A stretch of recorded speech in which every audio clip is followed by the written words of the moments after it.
Boa noite a todos. Que a paz do Divino Mestre esteja conosco, nos auxiliando na nossa caminhada. Vocês devem ter observado que hoje nós temos uma visita, né?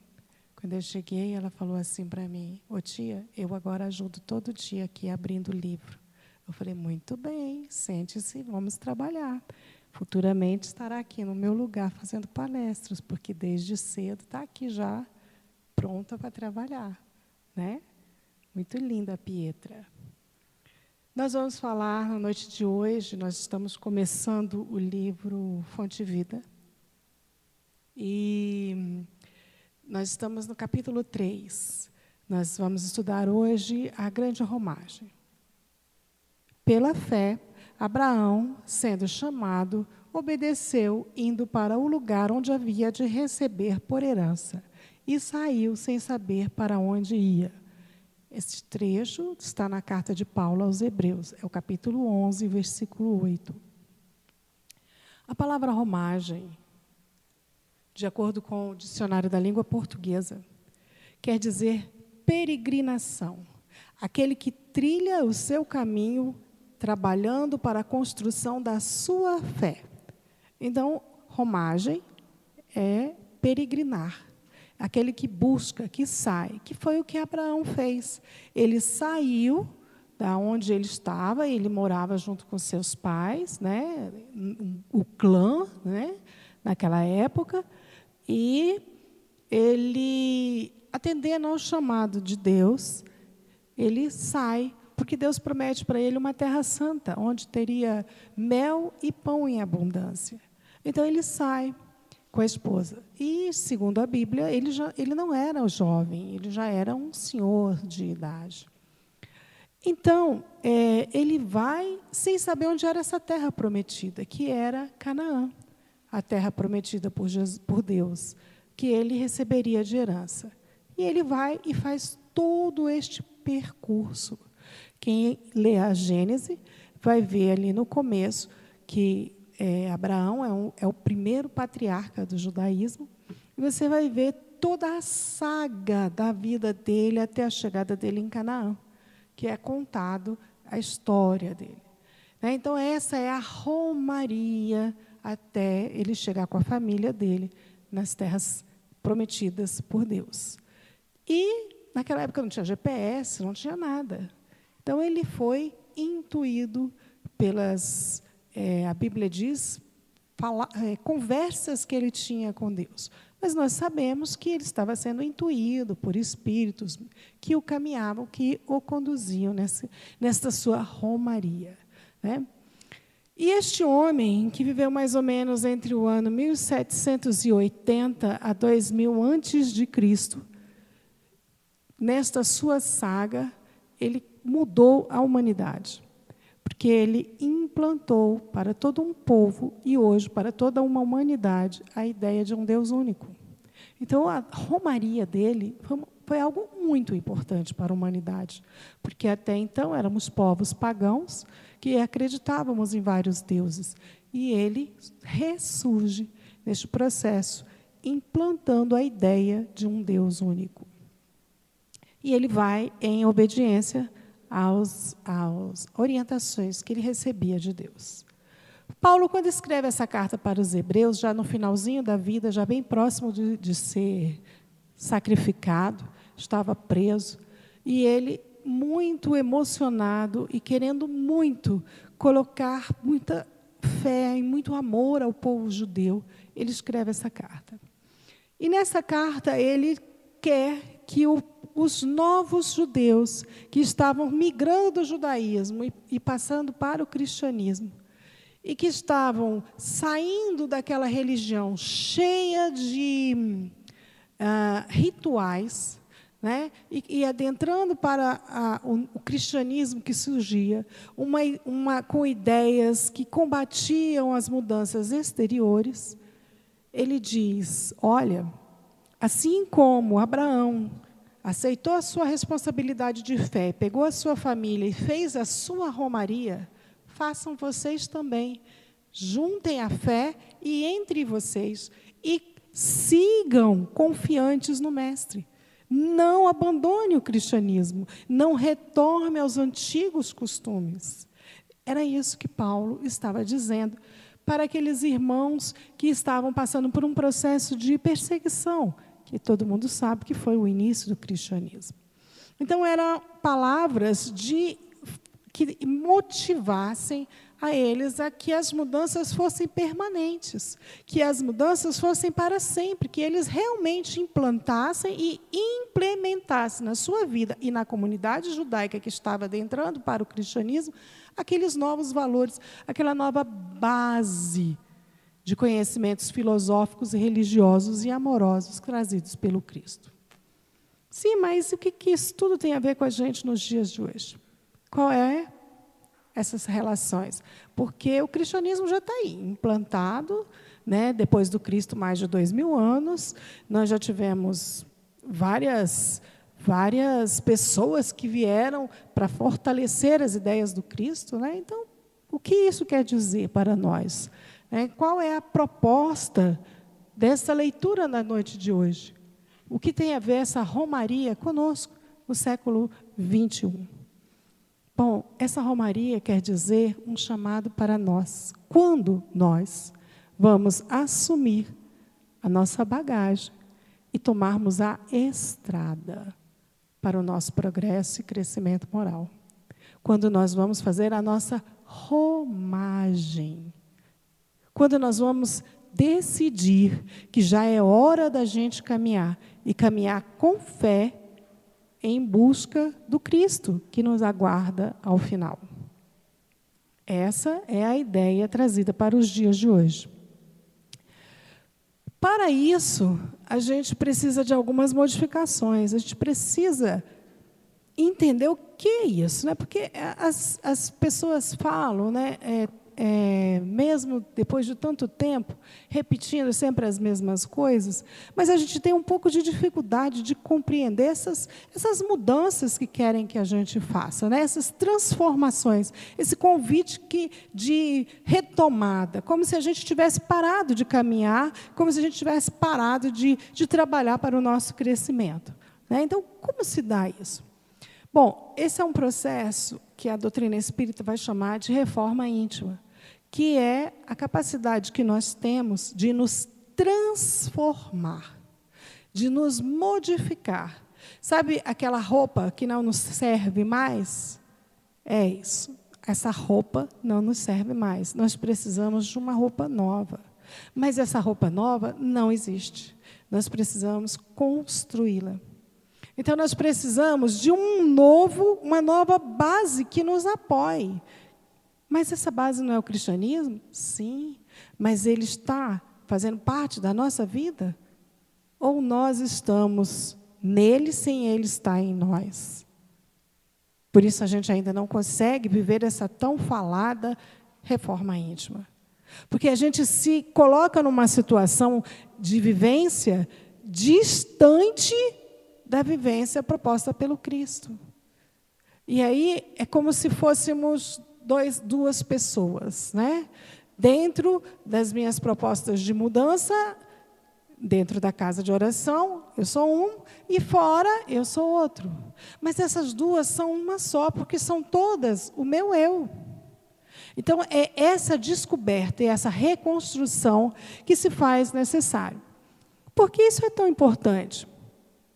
Porque depois de 160 anos, quase, do advento do Espiritismo, que foi a doutrina que veio e nos disse assim, olha, tudo aquilo que o Cristo falou e que foi passado para vocês de uma forma que criassem tantos mistérios, que criassem tantas dificuldades e foram feitos com tantos rituais, nada disso importa. Porque eu, o Consolador prometido, vim para consolar, revogar esses mistérios e dizer ao homem por que ele está aqui na Terra, qual a sua missão, qual a necessidade de estar aqui e qual o seu destino. Então, depois desse período, nós não podemos mais acreditar que estar no centro, numa casa de oração, e a orientação religiosa não estar na gente, vai nos transformar. Porque até agora, ou até 150 anos atrás, a gente dizia assim, não, mas se eu pagar o dízimo, eu vou ganhar o reino dos céus. Ah, mas se eu fizer a cesta básica, no final do ano, eu vou ganhar o reino dos céus. Mas na época de Jesus também vendiam a ideia da transformação exterior. Porque o que eram os vendilhões do templo? O que eram os sacrifícios do templo, senão as mudanças externas? E aí vem o Consolador prometido e nos diz, não, chega, acordai, abra os vossos olhos, porque estamos aqui para o nosso progresso, para o nosso crescimento moral. Isso aqui é uma passagem. Nós somos seres eternos numa experiência terrestre. Estamos aqui para construir o nosso eu íntimo, a nossa reforma moral, o nosso verdadeiro eu. Mas para fazermos isso, nós precisamos mudar a nossa base. Não que o cristianismo esteja errado, não que a doutrina espírita, o Consolador prometido, esteja errado, mas somos nós que precisamos nos adequar a essa nova proposta, que, por sinal, não é tão nova assim, né? Somos nós que temos que compreendê-la. Mas estamos nesse processo de inércia e de transformação exterior há tantos séculos, há tantos milênios, que nós nem percebemos como vamos nos modificar. O que nós temos que fazer? Aliás, nós não sabemos nem a base que nos sustenta, porque nós não nos conhecemos. O primeiro passo para essa mudança, para essa transformação desse novo homem, desse novo ser, esse ser que vai crescer nesse processo de romaria e vai trazer o seu eu sagrado para fora, para que, ao final desta caminhada, encontre com Cristo, este novo ser, ele precisa se refazer nessas bases sólidas do Evangelho. Mas, para isso, ele precisa saber onde ele está. Porque, a partir do momento que eu sei onde eu estou, é mais fácil eu me localizar. Porque, se a gente não sabe onde a gente está, a gente não sabe nem que caminho tomar. Não é? Quando a gente está perdido, a gente não sabe nem que caminho, que direção a gente vai tomar. Então, qual é a orientação?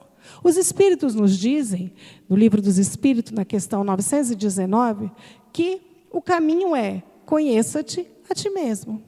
Este é o lugar da onde eu tenho que falar. É onde eu estou. É a base que me sustenta.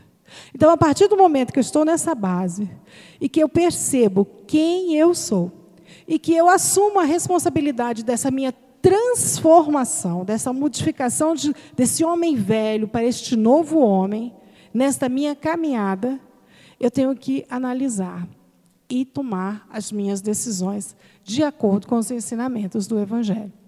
Então, por exemplo, eu sou uma pessoa extremamente irritada, ansiosa e ciumenta, insegura. Então, eu já reconheço algumas falhas minhas, eu já sei de onde eu estou. Para trilhar este novo caminho, eu percebo que essas minhas dificuldades são aquelas que estão atrapalhando o meu caminhar. E eu já estou saturado dessas dificuldades, porque essas dificuldades me fazem criar constrangimentos na minha vida e na vida dos outros. Então, eu reconheço de onde eu estou e o que eu preciso mudar urgentemente. Aí eu começo a trabalhar. Quando a gente quer uma promoção no trabalho, o que a gente faz? A gente faz curso, a gente intensifica a nossa atenção, a nossa produtividade, o nosso conhecimento daquela área. A gente cria um monte de estratégias para que a gente consiga aquela promoção. A gente tem que se mostrar capaz e competente, porque chefe nenhum vai nos dar uma promoção se nós não formos capazes e competentes. Então, é isso que eu tenho que fazer, mas olhando para o meu eu espiritual. Então, eu percebo que eu tenho que transformar essas questões em mim, essa irritação, esse ciúme, essa insegurança. Então, eu começo a investir nisso. Aí eu vou fazer terapia, aí eu começo a ler bons livros, aí eu começo a frequentar o centro, assistir palestra, prestar atenção nas palestras, tentando entender as palestras. Aí eu participo dos cursos que a casa oferece, aí eu começo a trabalhar na sopa do sábado, aí eu começo a dar passe no lar dos velhinhos no sábado, aí eu começo a vir aqui atender as pessoas que recebem, e eu começo a investir nessa transformação, de forma que eu vou modificando os meus hábitos. Aquela energia, aquele hálito mental que me mantém naquela energia da ansiedade, da insegurança, do ciúme, eles vão perdendo força, porque eu me envolvi em outras questões e eles vão perdendo força. Aí eu percebo, e todos que estão ao meu redor percebem que eu estou melhorando. Que vitória! É isso mesmo. Este é o caminho. Aí, na primeira dificuldade que eu enfrento, na primeira ligação que eu vejo no celular do meu marido, a casa cai. Eu brigo, eu grito, eu faço tudo que eu sempre fiz antes. Isso é uma coisa normal e natural no processo que nós estamos. Por quê? Porque nós ainda não sedimentamos uma nova base para nós. E essa sedimentação não se dá em 15 dias, em 20 dias. Ela é uma sedimentação que ela é construída dia a dia. Porque aqueles irmãos, tanto espirituais quanto do mundo material, que não querem a minha melhora, vão fazer tudo para dificultar o meu caminhar. Vão fazer tudo para dificultar o meu progresso. Por isso, Emmanuel nos disse que a reforma íntima é árdua e solitária. Porque eu preciso vencer a mim mesma. Eu sou meu maior concorrente. E eu preciso vencer a mim mesma. Então, é importante eu saber onde eu estou, qual é a base que me sustenta. Me conhecer. Me conhecendo para saber o que eu tenho de errado e o que eu preciso mudar. E trabalhar para esta modificação. E quando eu cair, o que eu faço? Como sempre, quando a gente está dirigindo e, de repente, tem um buraco na estrada, o que a gente faz? Desvia o carro do buraco. Às vezes, a gente vai para o acostamento. A gente fica ali até vir o governo e arrumar o buraco? Não. A gente liga o carro e entra na pista de novo. Então, é exatamente isso que vai acontecer com a gente. Quando nós cairmos, nós vamos sacudir a poeira e retomarmos. Voltemos para a terapia, voltemos e intensifiquemos o nosso propósito, nos dispomos com força e determinação para que a gente consiga avançar. E por que ele é solitário? Porque ninguém pode fazer por nós. É o meu caminhar. Esse processo da romaria, todos nós estamos fazendo, mas o meu caminho, só quem trilha sou eu. Só quem dá o primeiro passo sou eu. E quando a gente resolve tomar essas atitudes de mudança, a gente se vê solitário. Porque aqueles companheiros que outrora caminhavam com a gente nas farras e nas brincadeiras, nos abandonam. Porque a gente se torna chato. Não fazemos mais parte do grupo deles, porque nós não comungamos mais das mesmas ideias. E aí a gente se sente sozinho. Mas Deus, na sua infinita bondade, no seu infinito amor, coloca almas boas que estão vendo nossa determinação para nos auxiliar a caminhar.